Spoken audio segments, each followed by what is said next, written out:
Brighten up those dark mornings. Wheeler, Ollie and Lekter. Mornings at the cabin. And it's a Monday morning at the cabin. It's 1 minute past 7, just about. Welcome along, everybody. Tiny little bit of sunrise just cresting over the horizon behind the backs of the government buildings here in downtown Yellowknife. A little bit of breeze in the air, cloudy sky, and another week is upon us. Morning. This is Ollie with you in Studio 1. So today, what do we have? Well, the intern, Karine, was in her first dog mushing contest on the weekend. All I know about this so far is her note on Facebook that said she had a wonderful time. One of the dogs got away, but it came back. Isn't that great? That sounds like a result for your first dog mushing race. I'm sure we will check in with Karine about that. Congratulations to Richard Beck, who was the winner of the main event in the dog mushing at the Canadian Championship Dog Derby. He won the 10-dog race, win number 12. He beat his youngest son. He said afterwards, if my son had beaten me, I'd have grounded him. Which, I'm sure fathers everywhere will feel is an admirable approach. Now, the issue with that is that his son is pretty much mid to late 30s now, I'm sure, at least, if not 40s. Not entirely sure he's going to respond to that treatment anymore. I think probably, if you're lucky, if you can still get away with that when your son is 18. Never mind when they are old enough to have kids themselves. So you've just got to be better than them at dog mushing. And you know what? I think, I've never tried this, I think I'm probably better than my dad at dog mushing. In as much as I've been once, and he's never been. So that's good. Mornings at the cabin, the podcast. Mornings at the cabin. What's going on? Ollie took the lead this morning because I was about a minute and a half late, which usually doesn't happen. I'm usually about a minute and a half early. April Fools. April Fools. I slept till 6:15. You never know what crazy things are going to happen on this day. Oh, my goodness. When we came in here today, the lights were on. That's unusual. How do you feel about April Fool's Day? Well, there it is. That's enough. Traditionally, not Traditionally. great, because I'm usually the person who is not behind some masterminded scheme. I can't mastermind a scheme. No, me neither. No, I'm not a mastermind. I'm not good I'm at not a schemer. fooling people. Yeah, I'm not good I'm good at at being a fool. I'm good at being a fool as well. But then everybody plays the fool. Sometimes. There's no exception to the rule. To the rule. Listen, baby. Okay, stop it. Okay. Tell me about your okay, have you ever pulled a good April Fool's prank though? Not really. No? Not one that I can think of. No. No, either I. It's a great break. Nothing. I was hoping Ollie would come in here because I assume that he has masterminded some sort of scheme or has been masterminded, because he is the kind of one. He's the kind of person that it's kind of fun to take the piss out of, right? Yes. So a good prank on Ollie, feels like that's happened before, And the payoff would be great. Yeah, probably. Yeah. Yeah. He's a well-mannered fellow, And he doesn't like being duped. No, he's not. He's a duper. He takes pride in his undupability. Ah, yes, he's undupable. Undupable. As a journalist, that's a good quality. Indubitably. Yeah. This has gone off the rails completely. No. But I woke up this morning thinking that you open up your Facebook and every company's got like an April Fool's thing, and that's the thing. It's just kind of become that now. Mm-hmm. I don't know. Yeah. And like I remember back in school, in grade school, you would have like April Fool's was done by noon, or at least that's what the teachers told you. Oh. And I would always be like, no, it's April Fool's Day. I've got nothing in mind, but it's April Fool's Day. So. Yeah. So you were looking out for the rest of the kids That's that right. had great April Fool's Day pranks. I mean, I don't know. I might have put a tack on someone's seat or something. That's mean. That's assault. That's not a prank. That's not a prank. That is piercing someone's skin with something sharp. I don't think I've ever pulled off a really decent prank. I probably have at some point, but I've probably just so long since forgotten about it that it's not contributing to this break whatsoever. Right. That's fine. Yeah. That's fine. Yeah. We don't need to. We don't? No. We don't need to do something? No. For April Fools? We started this radio station. We've been playing the long game. Joke's on Ollie. April Fools. Cabin Radio shuts down today. This has been a great year-long prank. Good run. So much egg on y'all's faces. It's pretty great. No, we won't do that. But I do want to tell you. What's that? You want to buy a mic? You want to buy a mic or several? There's also a couple of soundboards here. Amplifiers, yeah. Yeah, that's all kinds right. of good stuff. This is the last Mornings at the Cabin.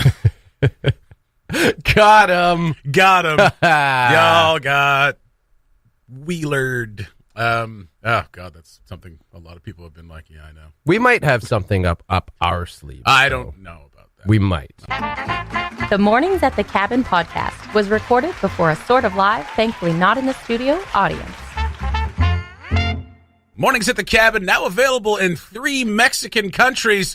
Wheeler, Ollie, and Lekter with you on your Monday morning. I was about to say Tuesday as an April Fool's joke. That would have cost you, wouldn't it? 3 Mexican countries? 3 Mexican so one countries. would be Mexico. One would be Mexico, one's Brazil, that's soccer Mexico, and I think the other Guatemala is was Honduras. one? What's that? Okay. I thought Guatemala was one of the Guatemala one is of the 3 Mexican Yeah, countries. no, it's like a Mexican. It's like a half Mexican country. Yeah.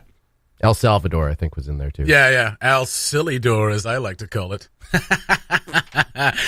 We're all Fox News fans. Long John Jamboree was this past weekend, and we all had a wonderful time. I made it down there. I was only able to make it down there on Sunday, as a matter of fact, but it was great. I got to see everything.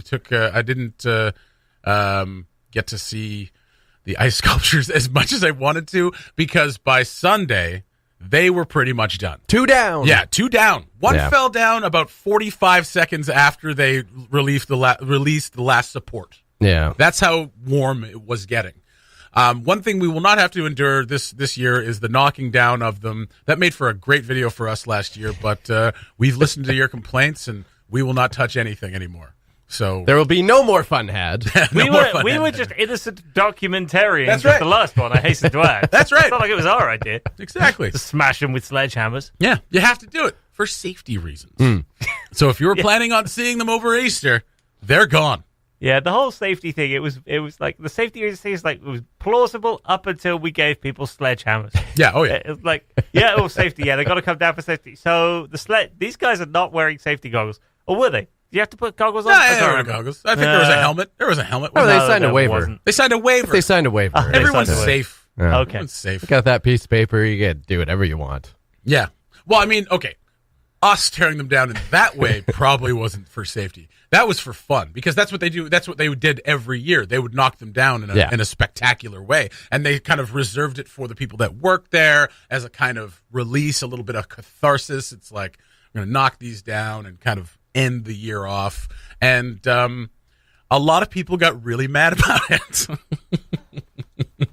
And you know, it's still funny. Yeah, it is. It tickles Quite me. frankly. It tickles me pink every time I think about it.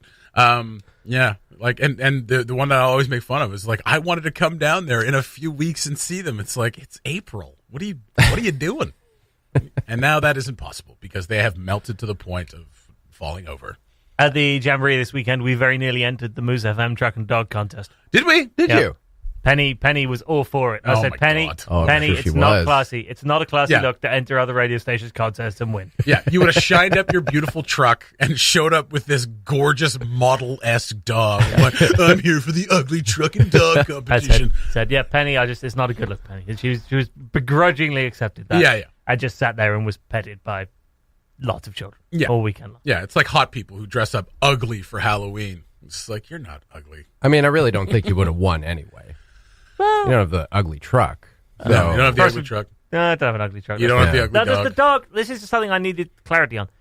Does the dog also have to be ugly? I was wondering that myself. Yeah. So Does there's- ugly truck there's have an- dog? I think there was like an overall prize, and then an ugly truck, and then an ugly Okay. dog. Okay. I didn't know because the punctuation is lacking from the title. It's ugly truck and dog. It doesn't say ugly truck, comma, and dog, or ugly truck and dog. It's very Ugly, comma, truck, comma, dog. Ugly and. truck, dog, and. Okay. Now that makes more sense. So yeah, okay, yeah, I'd have to like throw some dirt in the dog's face and just like rubbed it up and down on the gravel a bit. Good Lord. Ugly truck and abused dog contest. That is one thing about Ollie. He'll do anything to win. She'll be fine. She's got a whole life ahead of her to recover. Penny's a team player, too. Yeah, that's right. Yeah, So you're being like, you know what? Yeah, take one. you know for what? the team. Actually, no. In that instance, I think Penny would take one look at me and be like, no. I'd just be very far away. Yeah, and then she's a clever dog. Poop in your shoes. Did you made it down to the site though? Did you? Yeah, Saturday and Sunday hung out, and it was good fun. I spoke to a couple of people there. Robbie Craig down there had his stall, and he said, I think how most people felt, which is like, yeah, it's not ideal, but if you're going to have to relocate, we're going to make the best of it. Yep. He reckoned that the crowd was about 80% of your average jamboree, which is solid. That's like for moving it to a parking lot. Yeah, that's a pretty good result. And then it was windy and it was dusty and it was just it wasn't the best, but they came through it, and I had a great time yesterday. We were there for a few hours yesterday. Had myself a bear paw. Those were delicious. Enjoyed some music. That's right. Fantastic. Yeah. There was that new kid from Calgary. I don't even know his name. Like one of the organizers was like, Mike something, and I was like, hey, sounds great. He's wearing an Oilers hat. His name's probably Mike, but he's from Calgary. Yeah, I'm wearing an Oilers hat. He sounded great. Interesting. Yeah. That's how boring the Flames are. What are you talking about? They won the conference yesterday. Cabin Sports Radio back with you on a Monday morning. So Long John Jamboree over for another year. We're, of course, hoping it comes back next year. If it was a bit of a struggle this year, obviously, losing a lot of money last year, and then the huge kerfuffle this year of moving everything within a week's notice to the Fieldhouse parking lot. So congratulations to all the organizers. Big ups to all the volunteers, everybody who works so hard. I was talking to Keith McNeil yesterday, and they have been working 14, 15-hour days for the past week. Yeah. And they have been doing a ton of work, and big props to them. Mm-hmm. And maybe they'll even catch a break next year. Who knows? Yeah, maybe. Like what?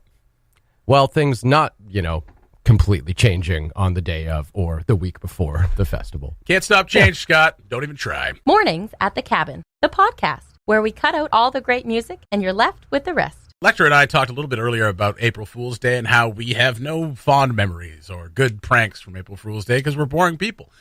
We asked Ollie if he'd share a story, and he has none either. So here we are. No, Ollie has a wonderful story from his days back at the British Broadcasting Corporation. Yeah, this is a wonderful story from 1957 when I was minus 27 years old, and I've been working there for 7 years. Wonderful. So there's a news program still on the air in the BBC called Panorama, and so it's been on the air for like 70 years now. But at 1957, still a relatively new program. Not many people in Britain have TVs then, right? You're talking about 7 million TV sets in the UK at the time, so it's a pretty new thing. And April Fool's Day on like the news side of things, still very new. Not like now where like everyone is trying to come up with an April Fool's gag every year. Like April Fool's Day is more used to like something you do with your friends or whatever, but like news organizations don't really do it. Right. On April the 1st, 1957, the BBC after an idea from one of its camera operators, they flew a news reporter to Switzerland to produce a whole report for April Fool's Day. And the guy came back, they aired it, 8 million people watched this, and the story was how the Swiss were enjoying a bumper spaghetti harvest. And what they had done is they had taken spaghetti and like they flew to Switzerland, they lined spaghetti like on all the trees. They basically went to like an orchard or something, like lined spaghetti up, and like just draped it. And then shot like all the locals, like they basically said, look guys, what we need you to do is to very earnestly like go down the line and just be like picking strands of spaghetti, putting it in baskets. And they shot a whole like 5-minute piece. They took a guy called Richard Dimbleby, who is still like one of the best known broadcasters in Britain. And the most British name ever. And he voiced it. And so it had like the voice of the most reputable guy in news. Right? Yeah, and it's things like the near total disappearance of the spaghetti weevil has really helped this year's harvest. The full works, right? And the next day, hundreds of calls, famous for the sheer number of people calling in, like mostly expressing like, this isn't really? Because spaghetti wasn't that well known a food. Right, yeah. It's just after the Second World War, you've been on rations for years. Mm-hmm. Like, it's not like now where, like, any store in the world, you go and just pick spaghetti up off a shelf. It wasn't that well known in many parts of Britain who just didn't eat that stuff. So everybody was like, well, hang on, how do I cultivate spaghetti? And the BBC got hundreds of calls from people asking for tips on, like, starting their own spaghetti farm, to which the BBC had produced a standardized reply for its telephone operators to use, which was to place a sprig of spaghetti in a can of tomato sauce and hope for the best. Wow. That's wonderful. That is wonderful. The That Brits is have a wonderful amazing. sense of humor. And on that day, fake news was born. Fake news is born. You guys are responsible. Yeah. I feel like you could. I feel like you can't even do that with news anymore. Like I said earlier, like you wake up on Facebook and every corporation's got like a thing that they're posting or whatever. It's funny, Right. But like if you try to do like news now, like if you tried to say World War III broke out as an April Fool's joke, people would just be like, "Oh, well, that's real. Yeah. That's real." Or you say, "Oh, the president said something wildly racist and offensive." You'd be like, "Well, that's par for the course." But like, Not on April Fool's Day, though. I feel like we could be fooled at any other day. But April Fool's Day, we got our guards up. Yeah, We're maybe. I don't know. But the headlines from the heads of states and the heads and top officials and government people around the country are so odd and strange now that it's like, a conservative leader is saying that climate change is real and caused by humans. All right. The purported savior of Canada just 4 years ago is now a smarmy, arrogant putz. These are things that are not April Fool's jokes anymore. The real skill now Yes. to April Fool's Day is to produce a news story that is real, but appears to be an April Fool. Yeah. So you now have to double fool people. Double fool. Yeah, that's the real art form now, is to find something so unbelievable that people will be like, "Oh, I saw straight through your April Fool," and then the fool is on them because it's not an April Fool. It actually is World War III. Yeah. There is actually a whole subreddit on Reddit dedicated to that called "Not the Onion," because it takes headlines from around the world and shows them just like, if you clicked on this, you'd think it was an Onion article, but it's not. It's real. Most of them are Florida Man articles. It's also just like our general Facebook feed. Yeah, these pretty days, much. too. Yeah, pretty much. Yeah. Well, happy April Fools to everybody. Happy Spaghetti Harvest, everybody. The Mornings at the Cabin podcast. Joined by intern Karine, who's going to tell us about her weekend at the Dog Derby Championships. You came in 6th. You got behind a fleet of dogs. I did. I've never even done that. It was fun. Was it fun? Yes. How many dogs did you have? 5. And shout out to my partner, Caitlin Taylor, for being amazing because I basically competed in this race called the Mad Trapper race. Yeah. So basically the concept is like you start in a sleeping bag and like all your dogs are like by the dog trailer. Yeah. And you have to like, when they say go, you have to get up, you have to hook up, like you have to put the harness on your dogs, you have to hook them up, and then you like take off. And then halfway through you switch with your partner. Oh, okay. Back. Yeah. So, yeah. And then, so I was hooking up my dog, and I have no idea what I'm doing. So I'm putting the harness on the dog, and I'm like, okay, I got this. And I go and take the dog, and I bring him to the sled, and my fingers slipped, and the dog just took off running. Yeah. Oh, no. And thankfully, he like realized that no one was behind him, so he turned around, and he's like, oh, I'm going to come back now. And I was like, thank you. I don't have to chase you. It was fun. So instinct kicked in, and the dog was like, hey, I don't have a sled behind me. Yeah, exactly. Why am I just running free when I could be told what to do Right? and pulling a heavy object? Let's Absolutely. get back Exactly. there. Yeah. Exactly. Well, it's good that the dog was on the ball. I know. And how was the rest of the race? It was amazing. It's really The start was a little rocky, but yeah. Well, but no, the rest of the race was great. I was like a little bit nervous about getting behind a sled of dogs because I've never done it before, but Right. I was like, as soon as I got back there, I was like, I just want to do this forever. But I was so exhausted at the end. I yeah. don't know how they do the 150-mile race. I would be like, my dogs would have to drag me home because I would be more tired than they are. So what was the exhausting part for, like, I've never driven a dog sled before. I imagine a lot of people probably haven't. You're obviously not just joyriding behind a sled. No, you're doing like something. Yeah, you have to like crouch to like avoid the wind. Okay. And like also it's easier for the dogs. And also like you're like pedaling as you're going to try to get them to go faster. Okay. Yeah. But no, the whole weekend was great. It's really nice to see like generations of family come out and like enjoy the sport.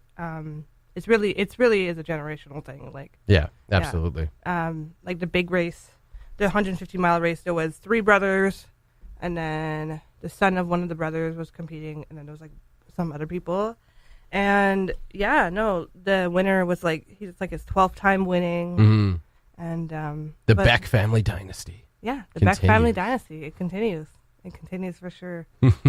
But yeah, I feel like everyone should at least try it once or come out next year. And they want me to come back, so I might drag myself out of Ontario and come back. Oh, There you go. Yeah. Right on. We'll try to find you some accommodations again. Yes, Yeah. please do. Or you just pay for it yourself. No. Because you'll be working, right? No. No? Okay, great. Surely like, from this internship, you will find gainful employment. I'll be like, no, just hook me up for free. I'll just show up at your house. Oh. Hi. Hi. So just take this couch, I guess. Huh? No. Yeah. No. That's the dog's couch. Whatever. The dogs can sleep on top of me. It's all good. They'll be my blanket. She'll be your blanket. No, she won't. I'm glad you had such a wicked time. Did you make it down to the site as well, Long John Jamboree? No, I did not. What? I was busy. Also, like, it could have totally been there. I don't know why they moved it all the way over there. Because it was melty. No, it was not. Okay. You tell them that. Well, I was over there. Karine, the intern's opinions do not reflect those of the manager. I was over there. It was cold enough to have them be over there. So I'm just really disappointed because I was looking forward to the tea boiling competition. You could have made it. You're okay. Did you have a Tinder date? Is that what happens? No. Oh, all right. Definitely not. All right. Every guy here, well, there's some attractive dudes, but like they're either like pilots, so they have pictures of themselves with their plane. Yeah. Or they're like, look at my big fish. And I'm like, I don't care about your truck. Or look at my big pilot. Look at my big truck. Look at my big fish. Some people like it. It's like, no. No? No. And especially not when they're like, the first message to you is like, hey, what are you doing later? Like, no. How about? And what about just like copy and pasting a message to like 40 different people that basically just says, hi, I'm new in town. Do you want to show me around? Ugh. I'm sure that would happen. That works, right? No. No? You haven't tried that one? No, I have not Just- tried that one. I would not do that to people. Papering the entire town with an invite? Have like 20 guys show up at my door. Hey, you never know. Whatever works. Quantity, not quality. Big fish in hand. Big fish in hand, rolling up with that big old truck. It just reminded me of my small town. Like it's like I'm like, Well, I know you're from the country. I know you're from the middle of nowhere. You don't need to show me your truck. You don't need to show me your fish. You don't need to show me your dead animal, like your dead moose. Like I don't care. What do you want, What do Karine? you want, Karine? Or like when they're like I don't know what they're like. Oh, I love to travel, and they have like a bunch of like that's impressive. But then like or they're like, know what works for me? What? If you have a picture of your like dog or something. Just your dog. Look at my big dog. Like if you have animals, like if you're like if a cat or a dog, I will. Look at my big cat. It's a Maine Coon. It's huge. Puppies, you're like, Eh. want a big dog. What a big dog. Something to look at. This guy's got a St. Bernard. He is rolling. I mean, there was this girl on YouTube, and she had a Tinder date, and this ended up really badly for her. He ended up being like some crazy psycho. That from, doesn't like, seem like another that doesn't seem like a country. date possible. And she was with him for like 2 years, and he like got her pregnant by like on purpose, and he like said that he was like a What? doctor. Okay, It's a whole crazy thing. That's the whole story. No, this for sounds another like time. a whole other story completely. It's like this Tinder date turned out really bad. She was with him for 2 years and had his baby. Oh, did you guys know that there's a dating site for farmers? Oh yeah. Yeah. Yeah. Oh, you just did for know farmers. that. Yeah, I've seen that. I can't remember what it's like Farmer Love Connection or something. Yeah. It's just like for people who understand what it means to be a farmer. It's like I guess. I It's like- suppose, it's yeah, like not Christian everyone Mingle. understands that. Yeah. But For farmers. Oh, that makes sense. Yeah, why not? There you go. Well, Karine, thank you for that special look into your dating life. I'm glad the dog derby went well. Thanks for listening. Check out more from the show at cabinradio.ca.